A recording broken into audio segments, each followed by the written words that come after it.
Siemanko koledzy DJ-e, z tej strony Michał Solar. Kilka dni temu wraz z Maćkiem Napoleonem z LFX porozmawialiśmy sobie również przed kamerą na temat najnowszego dziecka ze stajni Pioniera, czyli o XDJ RX3. Materiał jest w trakcie montażu. Myślę, że za kilkanaście godzin będziecie mogli ten materiał u Maćka na kanale zobaczyć. Tutaj Wam wrzucę link do kanału Maćka. A ja postanowiłem nagrać ten krótki materiał w odpowiedzi na Wasze bardzo liczne komentarze i na dużą ilość pytań, gdzie na forach czy grupach o tematyce DJ-skiej zadawaliście pytania odnośnie właśnie tego sprzętu, więc właśnie po to powstał ten filmik. Jednym z najczęściej pojawiających się pytań było to, czy warto przesiadać się z RX2 na RX3, czy warto takiej zmiany dokonać. Sam jestem posiadaczem RX2, korzystam z niej od jakiegoś czasu, a rzeczy, które firma Pionier tutaj zaproponowała, pewne tutaj nowości, o których zaraz powiem, no zadecydowały, że właśnie takiej zmiany dokonałem i zakupiłem RX3. Kolejnym najczęściej pojawiającym się pytaniem było pytanie o jogi i o 4 kanały. Czy jogi nie są za małe, czy nie powinny być większe? No i wręcz taka opinia, że brak tych 4 kanałów dyskwalifikuje wręcz ten sprzęt z rynku sprzętu DJ-skiego. Moja odpowiedź jest taka. Jestem też DJ-em mobilnym, więc ta mobilność jest dla mnie bardzo ważna. Pełnowymiarowe jogi i 4 kanały mamy w starszym bracie XDJ XZ, na którego zakup się nie zdecydowałem właśnie z uwagi na gabaryty. Jeśli porównacie te dwie konsolety, to XDJ XZ jest dużo większy, przy czym jest też dużo cięższy. XZ waży 13 kg, do tego dołóżmy jakiegoś case'a, który też będzie ważył w okolicy 12-13 kg, to robi nam się prawie 30 kg wagi, gdzie przy mobilności, gdzie jesteście DJ-em mobilnym, musicie ten sprzęt wyjąć z samochodu, rozstawić w miejscu imprezy, spakować do samochodu, spakować do magazynu i no naprawdę ta waga wtedy robi zdecydowaną różnicę i to po pierwszych testach, jak miałem tego XZ-a w swoich rękach, to zdecydowało to, że od razu odpuściłem, że stwierdziłem, że nie kupuję i pozostałem przy swoim RX-ie 2. RX3 gabarytowo dużo się nie zmienił, oprócz tego ogromnego wyświetlacza. Wagowo też się nie zmienił, więc jeśli potrzebujecie konsoletę mobilną, to raczej powinniście wybrać RX3. Jeśli chcecie mieć więcej funkcjonalności, pełnowymiarowe jogi i 4 kanały i nie zależy Wam na mobilności, tylko może to być taka konsoleta, nazwijmy to stacjonarna, wybierzcie XZ-a. No, wybór należy do Was, to są troszeczkę inne konsolety, różnią się od siebie. Najlepiej, abyście przetestowali jedną i drugą i wtedy podejmiecie decyzję. Najwięcej pytań na grupach pojawiało się typu, co zmienili, jakie są nowości, żebym troszeczkę o tym opowiedział. Słuchajcie, tak szczegółowo to odsyłam Was do filmu, który zrobiliśmy z Maćkiem, o którym już wcześniej wspominałem, więc tutaj tak polecę po łebkach, powiem tylko skrótowo o każdej takiej funkcjonalności, którą na tą chwilę zauważyłem. Przede wszystkim duży 10-calowy wyświetlacz ukradziony z CDJ 3000 z bardzo intuicyjnym menu, więc nawet osoby, które nie korzystały wcześniej ze sprzętu Pioniera, bardzo szybko tutaj się odnajdą. Wszystko mamy w tym menu poukładane, nic nie jest poukrywane, wszystko jest no, jak należy. Mamy takie banki playlist.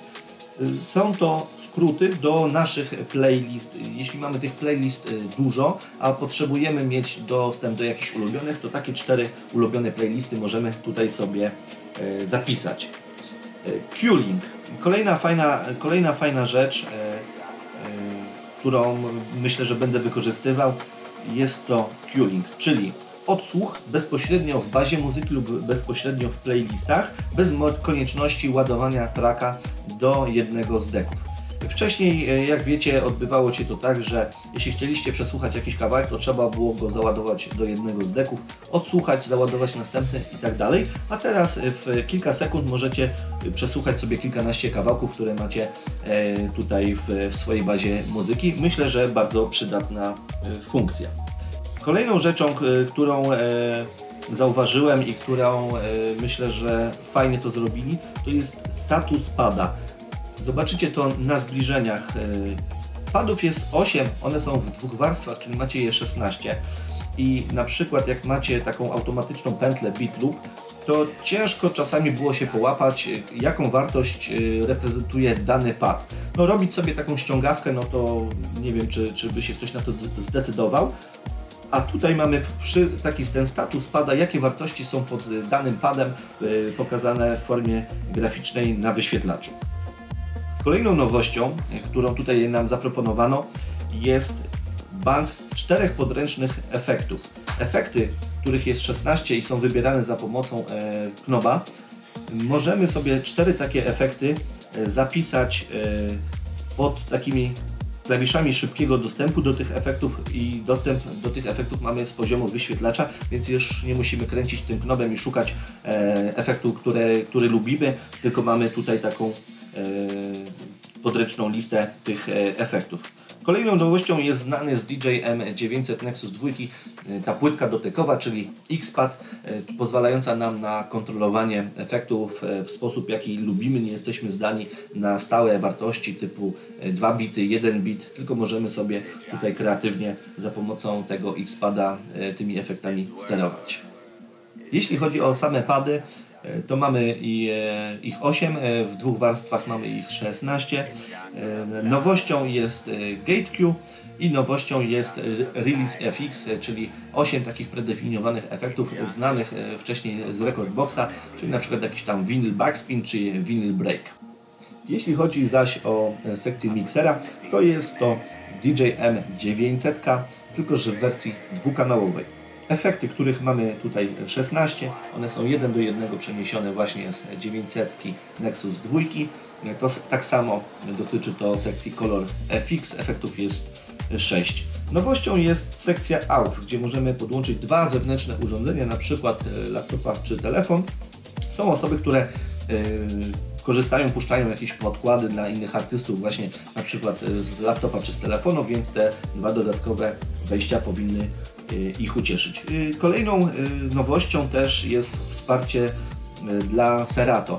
Jest to oficjalne wsparcie Serato, będzie to dostępne od 2022 roku. No, kiedyś korzystałem z Serato, więc może po prostu powrócę do tego systemu. No, zobaczymy po prostu co Serato, jak to będzie współpracowało właśnie z tą konsoletą.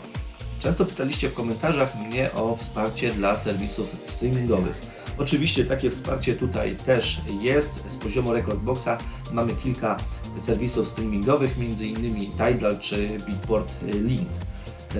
Ogólnie jeśli chodzi o mnie, to uważam, że serwisy streamingowe nie wspierają w pełni jeszcze sprzętu dla DJ-ów. Nie działa to dobrze, korzystałem ze wspomnianego Beatport Linka, samo tworzenie playlist i korzystanie, no to jakaś droga przez mękę. Myślę, że tutaj jeszcze wymaga to dużej poprawy, żeby to działało poprawnie. Inną kwestią jest legalność takiego grania imprez przez DJ-ów z serwisów streamingowych. Jedni twierdzą, że to jest w 100% legalne, drudzy, że to jest w 100% nielegalne.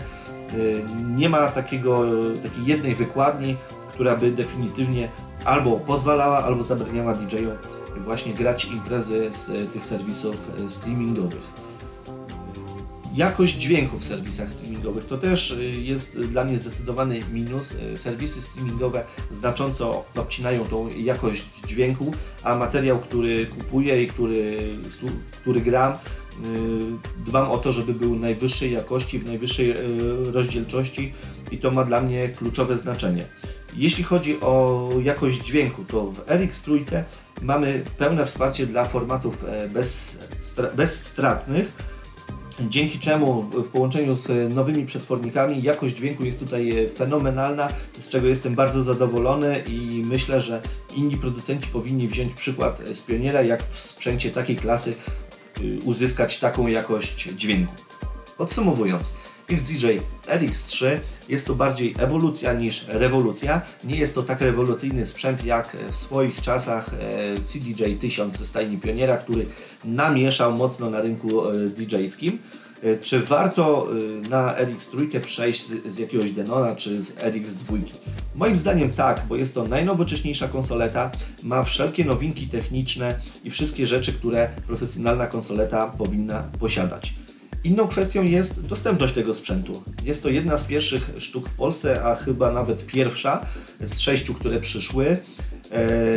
Następna dostawa nie wiem na kiedy jest przewidziana, ale wiem, że już kilkadziesiąt osób jest zapisane na te konsolety i z tego co rozmawiałem ze znajomymi, no to przewidują, że RX3 powtórzy sukces RX2, która była najlepiej sprzedającą się konsoletą w Polsce. Tak więc myślę, że troszeczkę opowiedziałem o tym sprzęcie, troszeczkę rozjaśniłem. Dzięki za obejrzenie, do zobaczenia, do usłyszenia i dużo imprez.